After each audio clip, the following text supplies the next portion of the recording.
Hello, calculus fans. I'm going to try, in class when I review for the final exam, I typically do old exam questions. I sort of assume students have thought about the content and gone back and in making your note sheet reviewed a few things. So I thought I would make a supplement where I just talk through the topics. What have we learned this term? What did we do? I'm starting with a final review checklist I made years ago, and we'll kind of go through that. And I'm basically going to do kind of the part where if I were you making my note sheet, some of the things I would want to remember, and then just recap. Hopefully you've learned a few things this term. And then in part 2 of this video, I am going to go through 3 old finals quickly and just sort of talk about how you would start the problem. So I'm going to make these 2 videos. They could be a little longer, but I'm trying this out. Let me know if this is helpful for you. Just a different approach. I'm still in class, mostly going to do old exam questions that you asked me. But let me know if this sort of thing is helpful. I've been experimenting a lot this term, and thanks for your patience. I've been posting lots of things. So anyways, this exam, this course, more than anything else, is about integration. So let's start there. So first and foremost, we learn this method of, we have this table of, let's just talk about integration itself. We have this table of integrals we know. It's going to be provided for you on the final, but you should sort of look at them again, make sure you know what you know. And then we talked about substitution. And substitution was for things that were slightly different. I'm just going to make up some examples as we talk so you can attach some things in your thinking. But there are situations where you have a derivative of something on the inside. And those are kind of hopefully second nature to us. And we've practiced those a lot. But then we had situations that were less clear. You know, where there's like the reason it's complicated is because there's the square root. And we saw in those situations that we like to pick the square root, and then we like to say u squared is x to make the rest easier. We talked about how that goes. And then we had situations where it doesn't look like substitution, but we have no other simple way to simplify it. And so when we do the substitution and there's still an x floating around, this was a big topic on exam 1, you go back here and you solve for x. Okay, so that's the first thing. Substitution is a technique we always use if something looks unusual or we don't recognize it, all that stuff. Okay, so let's kind of go through these things and just give a short synopsis of each thing. And there might be a couple things I'll add to our list. Okay, so we need to know substitution. We need to recognize that very likely somewhere in at least a few places in the exam, you're going to have to do substitution. Okay, integration by parts was one of our specialized methods. It was very good for products, things of this sort. I don't know, x squared, cosine of x, x, sine of 3x. Very good for those particular products with an x or an x squared. For logs, you know, x to the 5th log of x. Pretty much any power with log of x except log of x over x. Because if you get log of x over x, you can do a substitution. But for everything else, you would do integration by parts. Then we had things like arctangent. And you should know how to pick u. So to me, students do pretty well on this because it's very formulaic. I don't think there's that many surprises. Integration by parts is something we should recognize, but it's not the first thing you try. If you're confused, the first thing you try is substitution. Then we did integration of trig functions. That was a very particular technique. So it'd be good to review that if you've forgotten. Basically, there were just 2 things we did. We either did substitution, and then there was one special case, which was when you had even powers of sine and cosine. And then we did half angles. And the substitution problems were one of just a few things. We either did u equals cosine, or we did u equals sine, or we did u equals tangent, or we did u equals secant. But the big technique in those was understanding that what you're really looking for is the derivative.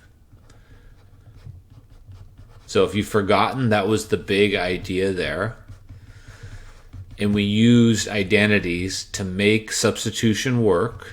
So either the first step in these problems was either to pull out a sine, pull out a cosine, pull out a secant squared, or pull out a secant tangent. So that should be your first thought, especially if it's a secant tangent problem. If it's the integral of, tangent to the fifth of x, secant to the fourth of x, your first thought should be to yank out one of these things.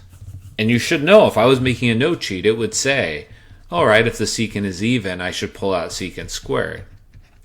That's all stuff you can find in your notes and the examples we did in the lecture. Probably you already had that on your note sheet. And then you had to change the rest to tangent. So at this point, I'm trying to make this substitution work, and that's where you use that identity. And the whole reason of this was secant squared is the same as tangent squared plus 1. So to me, the trig integrals are more about preparation. I would have those. I gave a handout on those. And then if you have an even power of sine or cosine, you're doing the half angle identities. We did quite a few of those.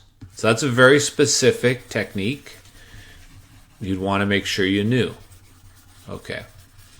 And that's fairly easy to review. You've had to review it already this term, getting ready for exam 2. Hopefully it's a quick review, but put on your notes, you make sure you know it. Then we had trig substitution, which is extremely specific to problems where you have some sort of square root,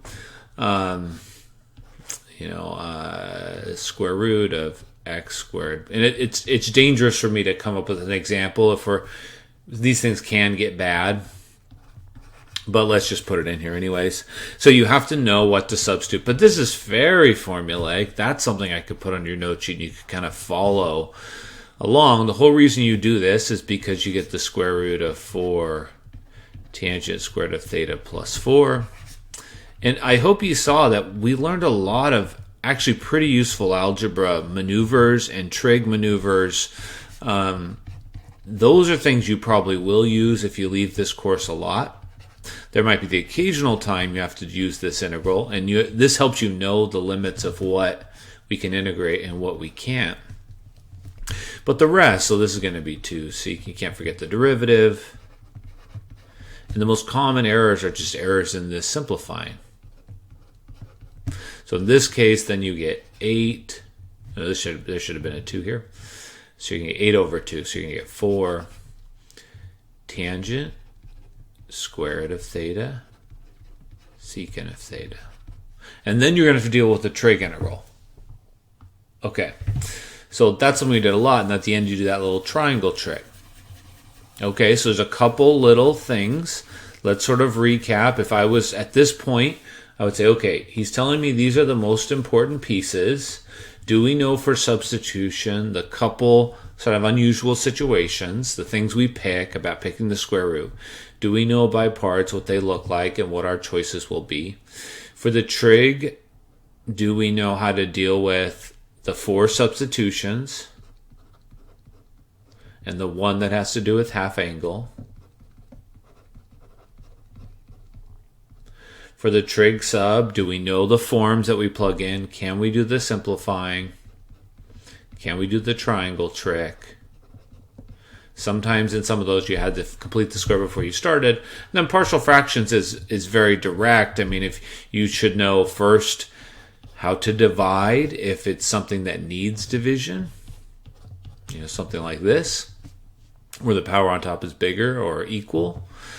And then once it's simplified, let's say you can do something, this is a separate question, how you factor the denominator. And we should see this coming a mile away on a test. You know it's coming, and you find A and B. So you know that's probably coming somewhere on the first couple pages, so we should be looking for it. So this is going to be stuff that happens throughout the test. That's the number one decider of your success on the exam. So you would make sure you know those techniques. And you don't want to have any you leave blank. You should have something to write on every one. Okay, so now let's go into some specific things we did along the way. There was at one point we talked about improper integrals. What's one I can think of? 1 over x to the 4th. And the number one thing you now know, even if you forgot on the last test, is to write it as a limit make sure you do that because we're giving credit for that. And then integrate this, and then when you're done, take the limit. There's a few things students are finding on old exams where they're forgetting the limit. You might have to review that as those things come up when you're reviewing. But for the most part, this should not be a big burden in preparation. But don't forget the two-step process, the writing as limit, three-step process, evaluating the integral, and then at the very end, determining what that limit is.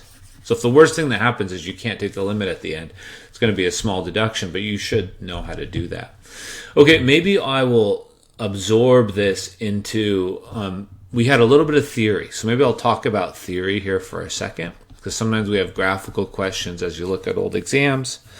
So what do theory questions look like? Well, this course started with the following concept. We said, what is this? We've been computing it all term. What do we mean by it? Well, we meant this kind of complicated expression, but we've talked at length about what this thing is. And that all was that Riemann sum idea, right? So you have sum start, you have sum end.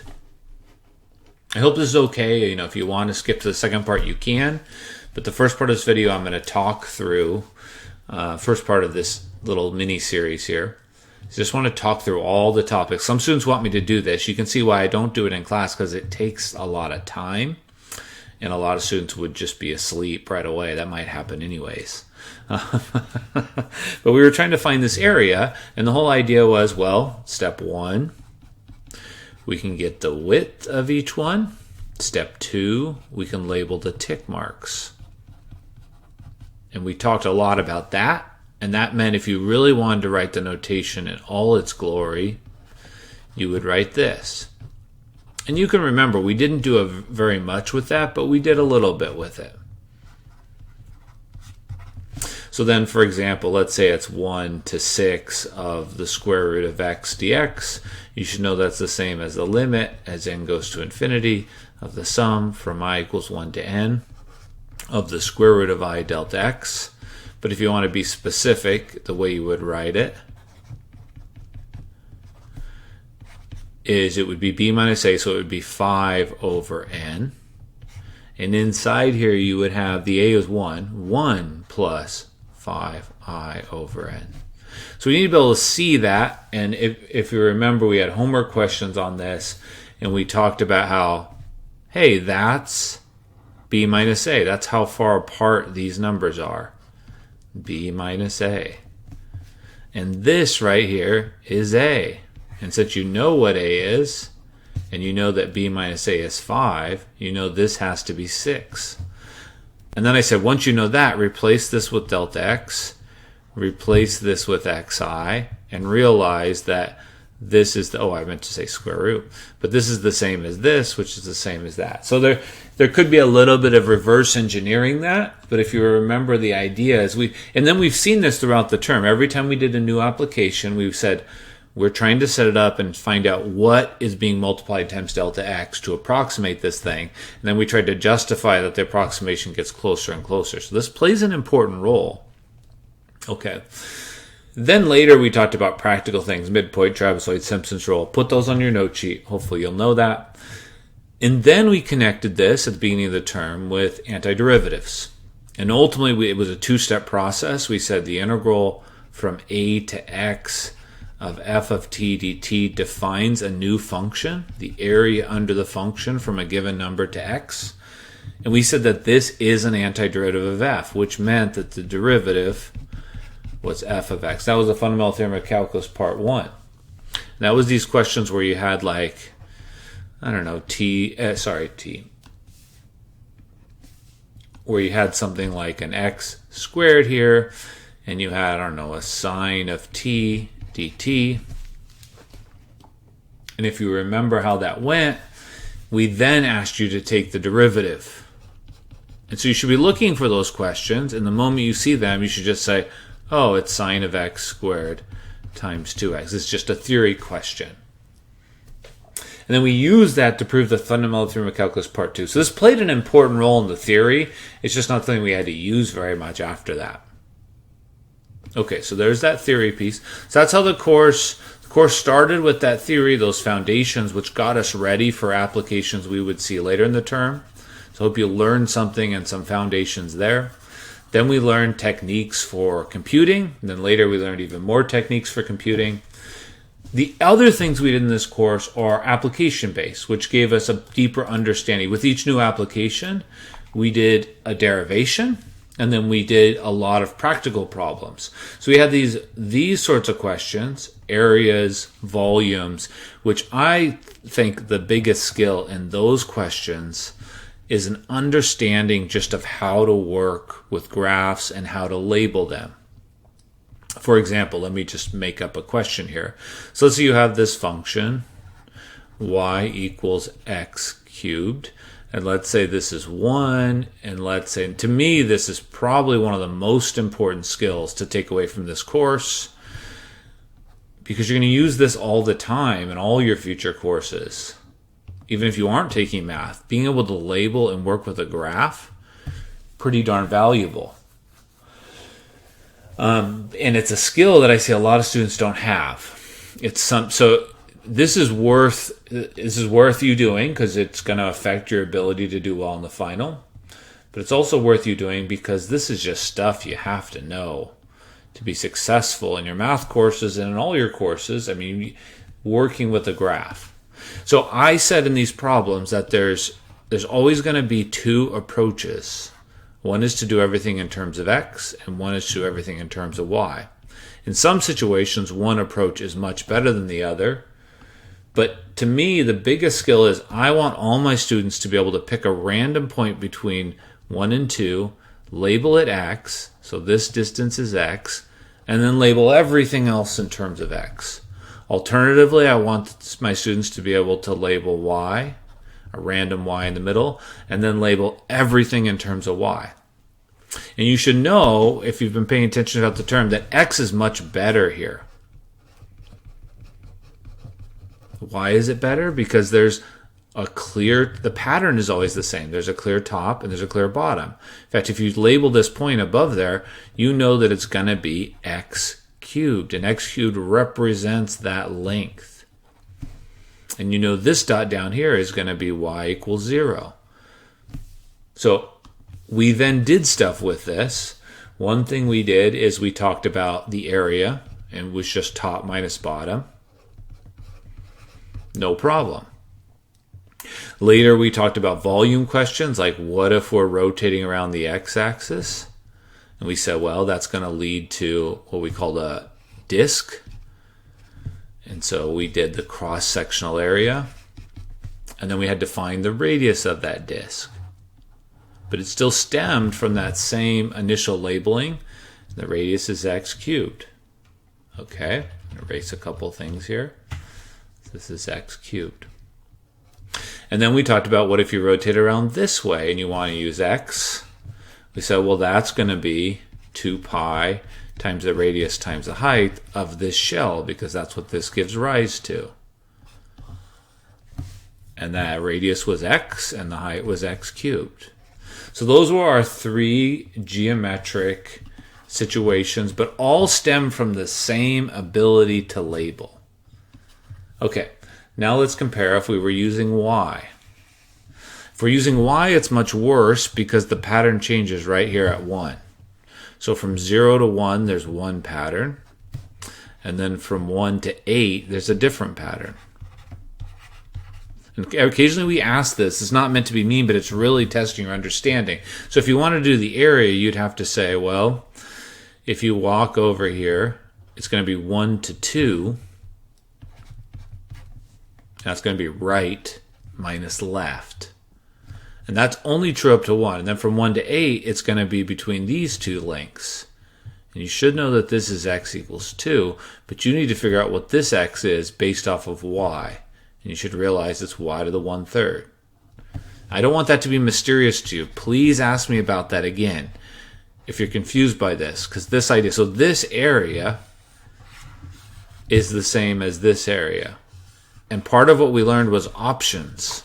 I would rather do the one on the left, but both are correct. If you revolve around this axis and you want to use y, again, it's going to be sort of bad. It's going to be shells because now you're parallel to the axis, but you're going to have to split it up. 1 to 8 is going to be 2 pi times the radius times the height, 2 pi times the radius times the height, dy, the radius is going to be y, but the height differs. This is going to be 2 minus 1, and this is going to be 2 minus y to the 1/3. That's the same as this. This is the same as that. So I think I'll stop. I feel like I've spent too long there, but that's so important. And you just don't want that to be something you miss. Not because you want to do well on the test. I mean, that's a good reason. But because it's so valuable to be able to take a graph and know this is x cubed, this is the cube root of y. Okay. So that was one big thing we did that sort of never went away. And that's just a skill you need to invest time in if you still haven't picked up on that. The ability to label graphs. And that will make an appearance on the test, absolutely. We had a bit where we talked about acceleration and velocity and antiderivatives. That's kind of reappeared more recently. So just a reminder, we had these problems where like a tomato was dropping off of a building. The acceleration was either negative 9.8 or negative 32 if we're working in feet. The velocity was negative 32t plus c, the height. And this gave us an understanding of situations where we know something about the acceleration and gave us a chance to work with various initial conditions. At some point we talked about total distance.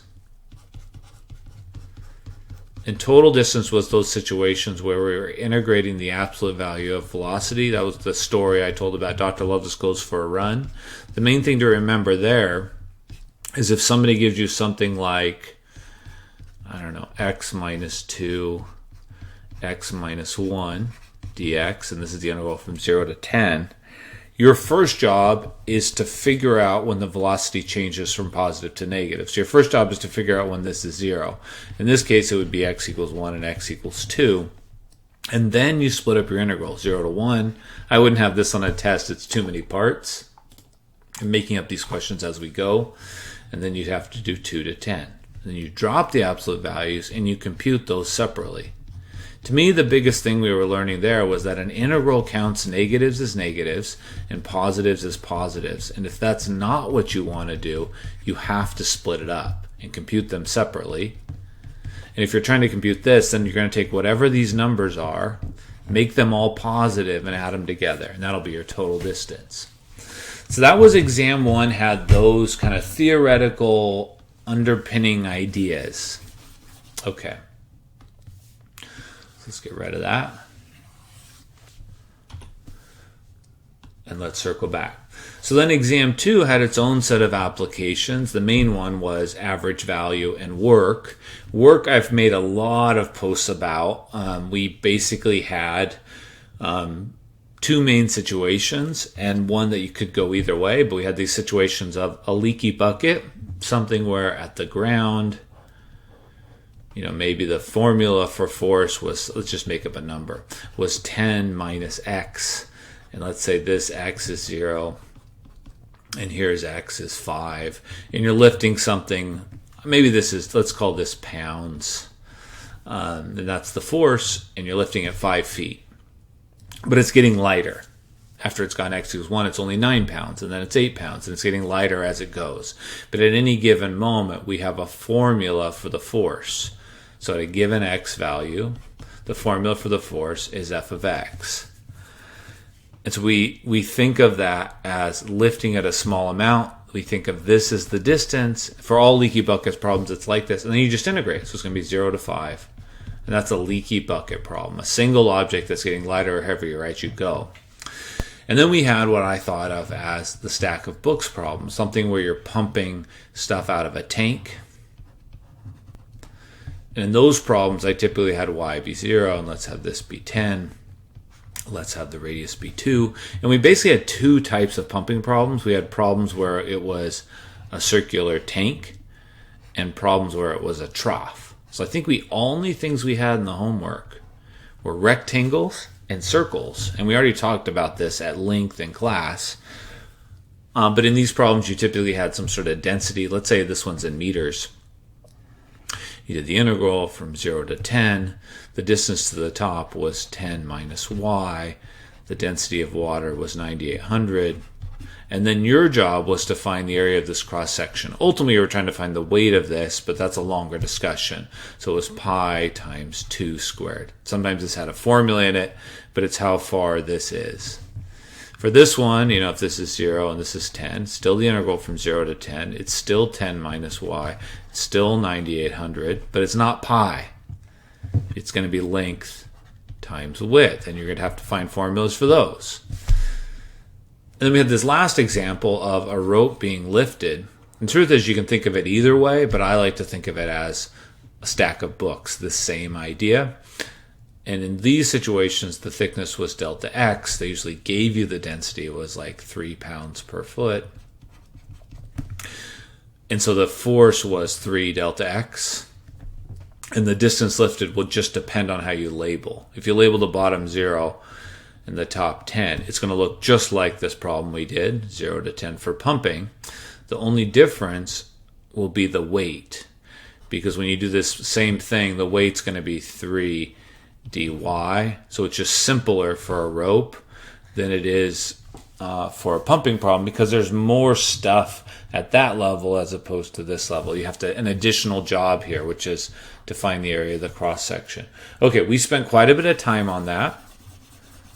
We did a question on the last exam on that. So yes, that was the biggest setup sort of problem we did all term. But I would not spend all your time studying that. There is a decent chance there could be one question on the final. But I don't think it's the worst thing. Average value is very quick. If we ask you an average value question, you have to remember it was yet another way to think about an integral, which I hope through all these applications you got a little bit better understanding of things an integral might be able to compute. Really, if you want to measure something that's happening in a physics course or in a science course in the future, or if you want to work from a derivative to an antiderivative, you're going to use these things. Springs we don't do anymore. So anyways. And then we did arc length. Arc length is not that exciting. If we ask you a question on the test, it must simplify, if you remember this thing. So you should be looking to simplify, or we're going to ask you to approximate. That's kind of all we can do. And then lastly, differential equations is the stuff we've been doing lately, solving separable differential equations, and then the few applications we've talked about.